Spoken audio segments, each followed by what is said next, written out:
નમસ્કાર મિત્રો, મારી ચેનલમાં તમારું સ્વાગત છે। હવામાન શાસ્ત્રી અંબાલાલ પટેલની આગાહી અનુસાર આજે રાજ્યના અનેક વિસ્તારોમાં ઠંડીનું જોર વધી શકે છે।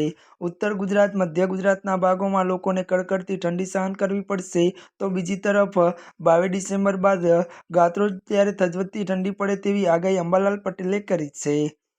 ઉત્તર ભારતમાં રેકોર્ડ બ્રેક ઠંડી પડશે। લાનીનો ત્યારે અસરને લીધે જાન્યુઆરી સુધી ઠંડી અનુભવાશે, તેમજ ઉત્તરાયણમાં પણ ભારે પવન સાથે ઠંડી પડશે। આ ઉપરાંત કડકડતી ઠંડી સાથે ડિસેમ્બરના અંતમાં માવઠાની પણ શક્યતા છે। વાદળછાયું વાતાવરણ સાથે કેટલાક વિસ્તારોમાં ઠંડી અને માવઠાની શક્યતા છે। ત્યારે ઉત્તર ભારતની બીપીલી લહેરનો પ્રભાવ ગુજરાત સુધી પહોંચવાનો થોડોક સમય લાગી શકે છે।